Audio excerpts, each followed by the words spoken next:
किसानों के वेश में अराजक तत्वों ने एक बार फिर राजधानी दिल्ली को बंधक बनाने की साजिश रची। गणतंत्र दिवस के मौके पर कृषि कानूनों के विरोध में जो ट्रैक्टर रैली होनी थी वो हिंसक प्रदर्शन में बदल गई। प्रदर्शनकारी बैरिकेडिंग तोड़कर लाल किला पहुंचे। इस दौरान पुलिस से हिंसक झड़प हुई। इन उपद्रवियों के हाथों में हथियार थे। हथियारों की हनक पर लाल किले में घुसपैठ की गई और उन्होंने जो किया वो भारत के लोकतंत्र पर किसी बड़े हमले से कम नहीं है। लाल किला परिसर में प्रदर्शनकारियों की भारी भीड़ मौजूद थी। एक प्रदर्शनकारी तलवार से करतब भी दिखाने लगा।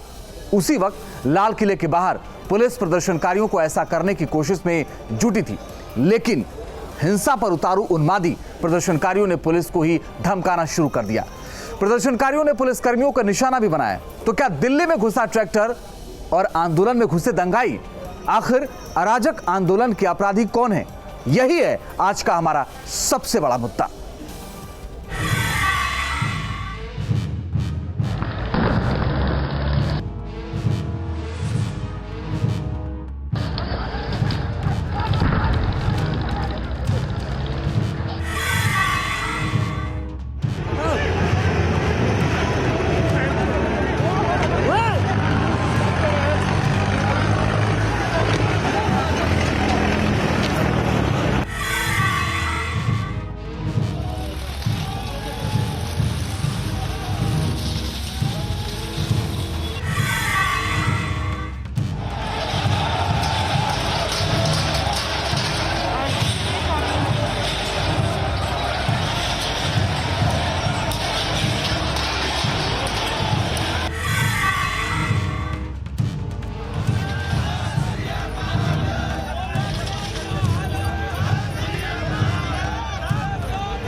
तो आज जो दिल्ली की सड़कों पर हुआ वो शर्मसार करने वाला है। इसी पर बात करने के मेरे साथ कुछ खास मेहमान जुड़ रहे हैं, आपसे उनका परिचय करवाते हैं। मेरे साथ इस वक्त डॉक्टर मनोज मिश्रा जी जुड़ गए हैं, भारतीय जनता पार्टी का पक्ष रखेंगे। मेरे साथ कीर्ति सिंह पांडे जी जुड़ गए हैं, समाजवादी पार्टी का पक्ष रखेंगे। मेरे साथ अंशु अवस्थी जुड़ गए हैं, कांग्रेस का पक्ष रखेंगे। आप तीनों का बहुत बहुत स्वागत है। और साथ ही मेरे सहयोगी अविनाश भी जुड़ गए लखनऊ से, उनसे भी बात करेंगे। अंशु अवस्थी जी, आज खुश तो बहुत होंगे आप? देखिए, कोई खुश होने वाली बात नहीं है। ये जरूर जो हिंसा हुई है ये चिंता की बात है, लेकिन यहाँ पर यह भी दिखता है कि सरकार किस तरीके से जिद पर उतारू है कि किसानों के बीच में किस तरीके से इस तरीके के हिंसक लोग घुसे, और ये पूरी तरीके से सरकार का, पुलिस का, लॉ एंड ऑर्डर का फेल्योर है। और यहाँ पर साथ साथ में अभी तक देश के गृह मंत्री का कोई बयान ना आना, प्रधानमंत्री का कोई बयान ना आना बहुत ही दुर्भाग्यपूर्ण है कि सरकार अपनी लापरवाही, अपनी जिम्मेदारी से भाग रही है। आखिर ये कौन से लोग थे? भारतीय जनता पार्टी ने कौन से गुंडों को इसमें घुसेड़ा था? किसानों के आंदोलन को बदनाम करने की कोशिश क्यों? मुझे एक बात बताइए, आप पहले कहते थे परमिशन मिलनी चाहिए, परमिशन मिल गई तो वो तांडव मचाने लगे। तो इसमें भी आप कह रहे हैं, इसमें भी आप कह रहे हैं साजिश है। सीधे तौर पे ये भारतीय जनता पार्टी की और उनसे जुड़े संगठनों की साजिश है। मैं तो कह रहा हूं, अडानी और अंबानी के लिए कितना नीचे गिरेगी भारतीय जनता पार्टी, ये देश देख रहा है, समझ रहा है इस बात को।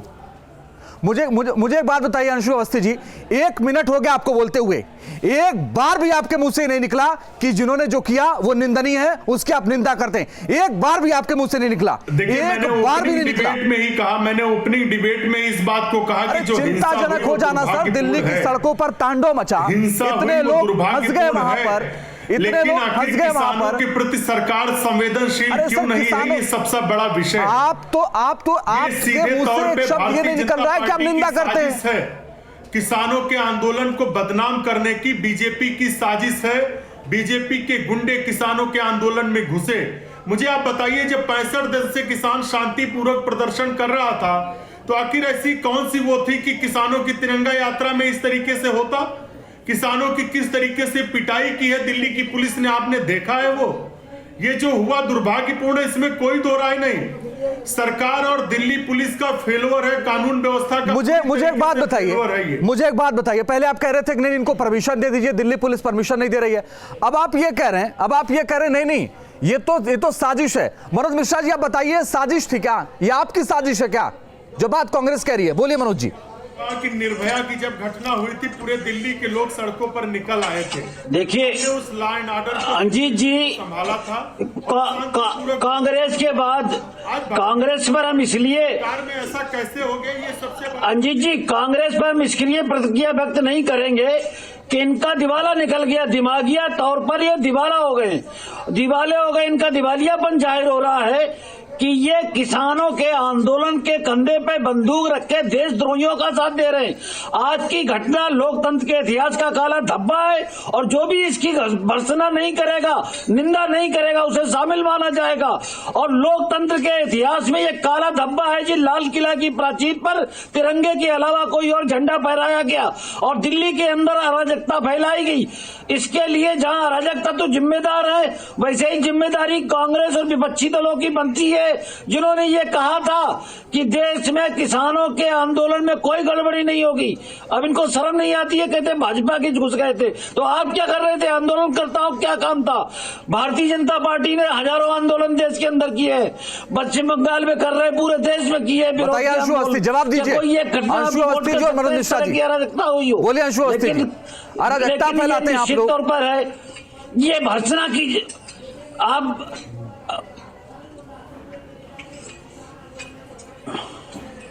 बोलिए अंशु अवस्थी जी, अराजकता फैलाते हैं नहीं है गिना सकते, एक घटना आंदोलन के दौरान नहीं गिना सकते। मनोज मिश्रा जी, क्या बीजेपी की सरकार नहीं कर सकते क्योंकि इनके मानसिक दिवालिया हो गई है। ये मानसिक तौर पर दिवालिया हो गए। बड़ी सरकार बनाई थी वो सिर्फ इसलिए कि वो सिर्फ किसानों को बदनाम करे। आपकी सरकार पिछले 65 दिनों से सरकार लगातार किसानों को बदनाम करने की साजिश कर रही है। आज बीजेपी सरकार का चरित्र और चेहरा उजागर हो गया। रॉबर्ट वाड्रा को माफी मांगनी चाहिए। प्रियंका गांधी के लिए बनी थी आपकी सरकार, करने की कोशिश शुरुआत से हो रही है। रॉबर्ट वाड्रा और प्रियंका गांधी के लिए बनी थी। खुश महसूस कर रही है आपकी सरकार। प्रियंका वाड्रा और प्रियंका वाड्रा और रॉबर्ट वाड्रा के लिए बनी थी, उनके हितरक्षकों के लिए बनी थी। आपने जो 70 साल देश लूटा है, उसके लिए आपकी जिम्मेदारी बनती है। आंदोलन और यात्रा में घुस गए जो लगातार। अन्नदाता तुमने क्या किया? कांग्रेस ने क्या किया अन्नदाताओं के लिए? कांग्रेस बताएगी अन्नदाताओं के लिए क्या किया? अरे सर, कांग्रेस ने क्या किया, बीजेपी ने क्या? आज सवाल ये है ही नहीं। आज तो सवाल ये है, जो दिल्ली की सड़कों पर हुआ वो शर्मसार करने वाला है। बात उस पर क्यों नहीं करते? उस पर बात क्यों नहीं करते? आप लोगों को शर्म आती है बात करने में उस पर, आज जो दिल्ली की सड़कों पर हुआ? बोलिए ना अंशु अवस्थी जी, अराजकता फैलाएंगे आप लोग। बोलिए मनोज मिश्रा जी।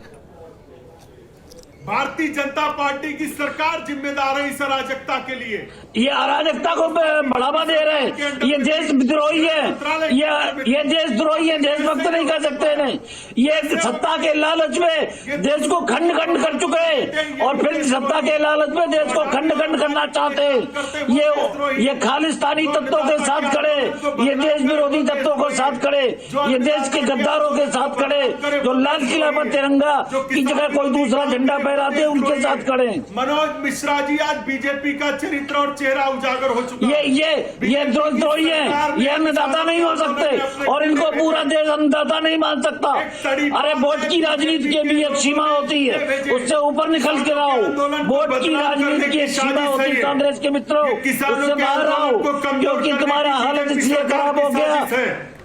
क्यों नहीं गृह मंत्री देशद्रोह की ये जो आज का कृत्य है, देशद्रोह की श्रेणी में आता, अराजकता की श्रेणी में आता, गद्दारी की श्रेणी में आता, लोकतंत्र के ऊपर हमले की श्रेणी में आता है। चरित्र और चेहरा ये लोकतंत्र के ऊपर हमला है और कांग्रेस इस हमले का समर्थन कर रही है। ये देश की सत्ता के विरुद्ध हमला है। ये नौबत नहीं आते, ये संवेदनशीलता के लोग नहीं है, ये असामाजिक तत्व है, ये असामाजिक तत्व है, संवेदनशील नहीं है। ये सामाजिक तत्व है, संवेदनशील नहीं है। भाजपा सरकार अभी भी कांग्रेस पार्टी अनुरोध करती ये है कि बदनाम नहीं काले है, कानूनों को वापस ये करिए। असामाजिक अरे पहले जाके उनको समझाओ, अंशु अवस्थी जी पहले जाके उनको समझाओ जो दिल्ली की सड़कों पर तांडव कर रहे थे, उनको जाके पहले समझाओ, कहो कि उनकी निंदा करते हैं आप कहिए उनकी निंदा करते हैं आपके मुंह से 2 बार निकला उनकी निंदा करते हैं। हुई उसकी सभी निंदा करते हैं। कौन थे वो लोग जो लाल किला परिसर में घुसे? कौन थे वो लोग? बीजेपी के देखिए, लाल किला आज से पहले ही बीजेपी सरकार ने अडानी और अंबानी को बेच दिया, उसकी चर्चा क्यों उठाते हैं? ये सर्जिकल स्ट्राइक पर उठाते हैं। जिस लाल किला को बेचने का काम बीजेपी की सरकार ने किया तब कोई निंदा नहीं हुई, तब उस पर चर्चा क्यों नहीं हुई? किसी भी तरह की अराजकता पर, असामाजिकता पर, गद्दारी पर, देश। चलिए मैं आप दोनों के पास आता हूं। मेरे 2 सहयोगी, अवनीश मेरे सहयोगी दिल्ली से बने हुए हैं, अविनाश मेरे सहयोगी लखनऊ से बने हुए। अवनीश बताइए, जो चेहरा जो चरित्र आज दिखा वो किसान हो सकते हैं क्या?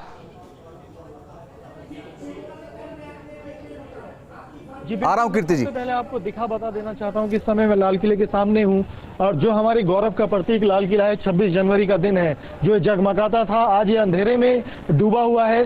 सिर्फ इसी अराजकता की वजह से जो आज यहाँ दिन भर जो यहाँ पे अराजकता हुई, जिस तरीके से पुलिसकर्मियों के ऊपर हमला किया गया, 41 पुलिसकर्मी यहाँ पर घायल हुए, बड़ी संख्या में, हजारों की संख्या में ट्रैक्टर लाल किले में दाखिल हो गए और इस वक्त भी ट्रैक्टरों का आना जारी है।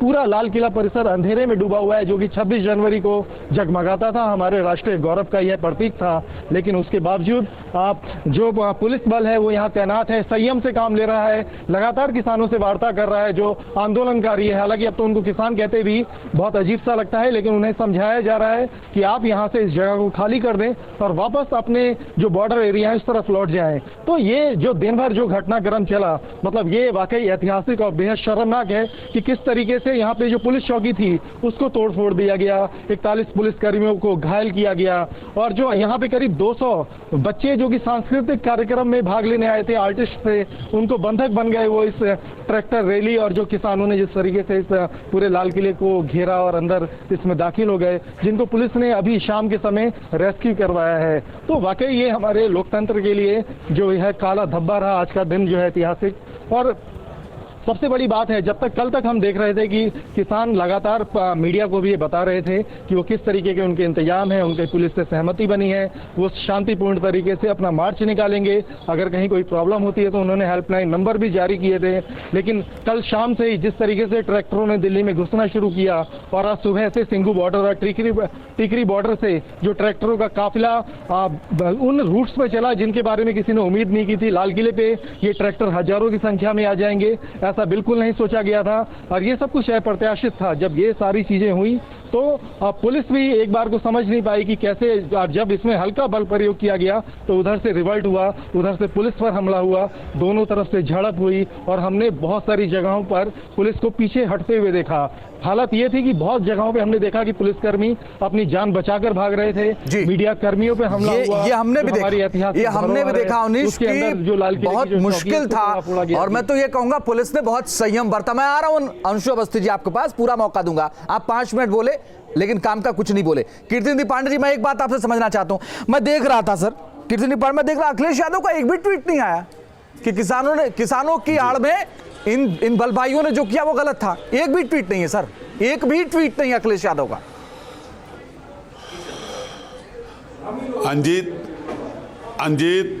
अंजीत एक बात समझिए कि दिल्ली के अंदर जो हुआ, जो उपद्रव हुआ, वो किसान हो ही नहीं सकते।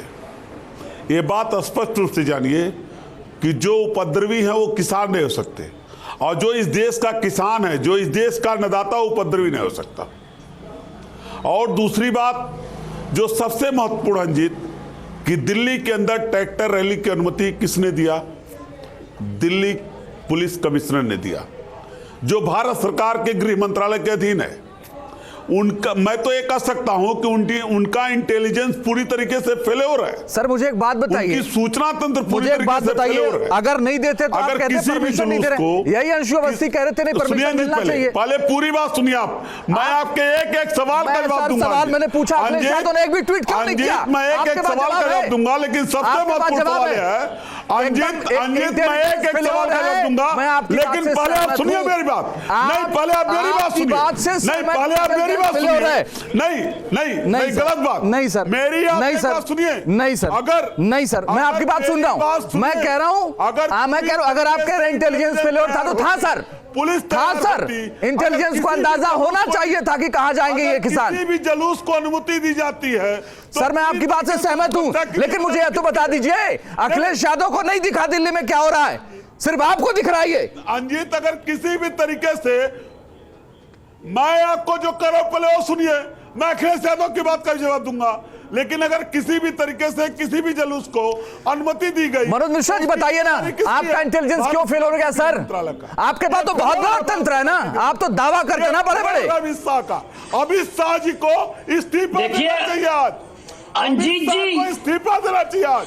अंजीत जी, ये लोग धर्म देश विरोधी कृत्य में शामिल लोगों का समर्थन करते हैं, ये देशद्रोहियों का समर्थन करते हैं, ये आतंकवादियों का समर्थन करते हैं, ये आतंकियों का समर्थन करते हैं, बलवाइयों का समर्थन करते हैं, दंगाइयों का समर्थन करते हैं, ये आतंकवादियों को छोड़ने की कोशिश करते हैं। ये लोग इस तरह के कृत्य करते हैं, देश की जनता ने किनारा कर दिया। और कल की आज की जो घटना हुई है, ये लोकतंत्र को स्थापित करने वाले शहीदों का अपमान है, देश के उन शहीदों का अपमान है जिसके कारण 26 जनवरी को तिरंगा फहराया जाता है। ये उन शहीदों का अपमान है, और ये शहीदों का अपमान, उसमें सपा के लोग भी शामिल है, कांग्रेस के लोग भी शामिल है, और वामपंथी भी शामिल है। देश के अपमान के लिए, शहीदों के अपमान के लिए ये सारे लोग शामिल है, और इनको देश की जनता, देश का लोकतंत्र सजा देगा, देश का लोकतंत्र सजा देगा, और दिया है और देगा। ये लोग अपने घरों में बैठ जाएंगे, ये इसी तरह के कृत्य करते रहे। और आप इस बात का क्यों नहीं जवाब देते सर? आपका इंटेलिजेंस क्या कर रहा था? समर्थन करते रहे। आपकी इतनी बड़ी इंटेलिजेंस एजेंसियां क्या कर रही थी? ये सब देख रही, इसका जवाब क्यों नहीं देते आप सर? सारा जवाब वो दे देंगे विपक्ष में बैठ करके। अगर हम लोग रोक देते, अगर हम लोग सख्ती करते, तो ये लोग कहते कि किसान, भाई सुप्रीम कोर्ट ने कहा था law and order Delhi police के पास है, जो चाहे वो करे। ये केवल मैं अविनाश आपके पास आना चाहता हूँ। सत्ता कीर्ति पांडे जी मेरे एक सवाल का जवाब तो दे देते कि अखिलेश यादव को दिखा नहीं दिल्ली की सड़कों पर जो हुआ। आ रहा हूं दोबारा आपके पास। अविनाश मुझे एक बात बताइए, उत्तर प्रदेश से भी तमाम किसान आए हैं, हालांकि मैंने सुना कि सरकार ने थोड़ी सख्ती की थी, लेकिन फिर भी लगातार ट्रैक्टर पहुंचे थे उत्तर प्रदेश से। जो स्थिति आज दिखी सड़कों पर, उससे तो कहा जा सकता है भाई जब ये किसान नहीं थे, ये किसान की आड़ में पता नहीं कौन से लोग थे जो तलवारें चला रहे थे दिल्ली में आकर के।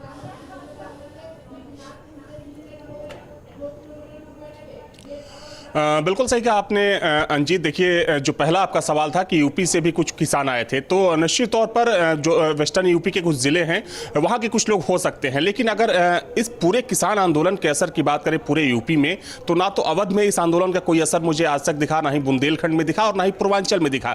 यहाँ पर ऐसी कोई भी तस्वीर नज़र नहीं आई जिसको देखकर ये लगे कि जो यहाँ के किसान हैं उस किसान आंदोलन के समर्थन में है। जहाँ तक सवाल आपका दूसरा सवाल था कि वो किसान नहीं हो सकते, तो निश्चित तौर पर देखिए जिस तरीके से आज गणतंत्र दिवस के मौके पर दिल्ली में इन तथाकथित लोगों ने जो उपद्रवी थे उन्होंने तांडव मचाया, उसको आज पूरा देश देख रहा था। और एक चीज मैं इसमें और जोड़ना चाहूंगा अंजीत, जो आज की घटना हुई इसको देखकर जो सीए को लेकर हिंसा हुई थी यूपी के अलग अलग शहरों में, कहीं ना कहीं वो याद ताजा हो गई। अविनाश एक सवाल और जोड़ देता हूं, कहा जा रहा है भाई दिल्ली पुलिस और यूपी पुलिस का क्या कोई कोऑर्डिनेशन ही नहीं था क्या?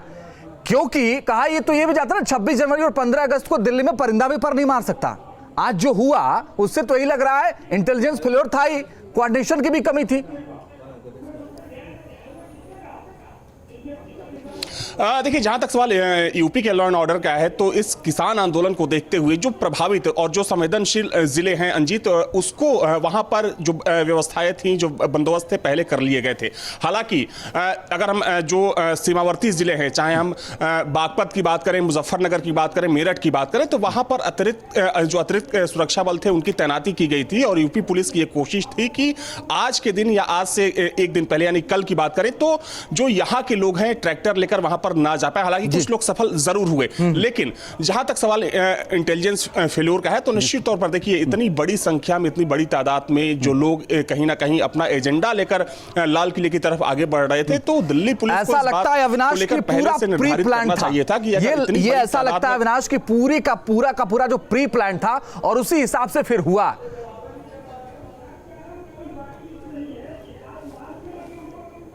देखिए, निश्चित तौर पर अंजीत, इससे पहले कई आंदोलन हम लोगों ने कवर किया है, लेकिन जिस तरीके से तांडव आज मचाया गया, आपने देखा वो शर्मसार करने वाला है। सबसे बड़ी बात और ये इसको कतई माफ नहीं किया जा सकता। अंशु अवस्थी जी बोलिए, बोलना चाह रहे थे आप, बोलिए अंशु अवस्थी जी। देखिए अंजीत जी, आप का ये कहना था कि कांग्रेस पार्टी जवाब दे, अखिलेश यादव का ट्वीट क्यों नहीं आया? क्या अखिलेश यादव इस देश के गृह मंत्री हैं? आप समाजवादी पार्टी के प्रवक्ता हैं कि गृह मंत्री का अभी तक आप समाजवादी पार्टी के प्रवक्ता हैं या कांग्रेस के हैं? भाई, समाजवादी पार्टी जो सवाल पूछा जाएगा बैठे ना, कितने जी देंगे ना जवाब? आप कांग्रेस की जिम्मेदारी लीजिए ना। कोई बात नहीं, मेरी बात पूरी हो जाने दीजिए, आप तय कर दीजिएगा बाद में। बोल लीजिए सर। गृह मंत्री का कोई भी अभी तक कोई प्रतिक्रिया ना आना, कोई भी ना आना, सवाल उठा रही कांग्रेस। दुर्भाग्यपूर्ण है। देश के गृह मंत्री उसी दिल्ली में बैठे हुए हैं और दिल्ली की पुलिस के पास कोई इनपुट नहीं था। आखिर ये बीजेपी के गुंडे थे, इसीलिए इनपुट नहीं था। दिल्ली की पुलिस ने सरेआम इस तरीके की हुड़दंग को होने दिया। किसानों को सख्ती करती तो ये भोले भाले किसानों पर सख्ती बताते। ये भोले भाले किसान नहीं थे, ये देश विरोधी थे, ये अराजक थे, ये हिंसक थे, ये लोकतंत्र पर हमला करने वाले दंगाई थे। और इन दंगाइयों के साथ किसी तरह की नरमी भविष्य में नहीं की जाएगी। लोकतंत्र को सुरक्षित रखना है। जो गणतंत्र को लाने वाले शहीदों का अपमान किया इन लोगों ने, ये न तो किसान है और न ही देश के लोग हैं। ये ऐसा लगता है दूसरी धरती से आए लोग, ये देश के लोग नहीं लगते, ये लोकतंत्र के समर्थक नहीं लगते। आपने बहुत प्रिंसिपल बात कही, लेकिन ये बड़े नेताओं को क्यों नहीं दिखता सर? जो 26 जनवरी पर हमला करते हैं, घटना नहीं की, किसानों ने हिंसा में भाग नहीं लिया। ये लोग इस तरह के नहीं है। लोकतंत्र का विरोध जिस सीमा तक जाके करते हैं, सरकार विरोधी ये लोग हैं और उसमें ये देश विरोधी बन जाते हैं। इन्हें सत्ता चाहिए। सर मनोज जी, आपको लगता है कि ऐसे साजिश थी तो कम से कम इसकी जिम्मेदारी लेते हुए उन लोगों के खिलाफ कार्रवाई करिए जो लोग इसमें शामिल थे। बहुत बहुत शुक्रिया आप सबका हमारे साथ जुड़ने के लिए, इस चर्चा में शामिल होने के लिए। और इसी के साथ सबसे बड़ा मुद्दा में फिलहाल के लिए बस इतना।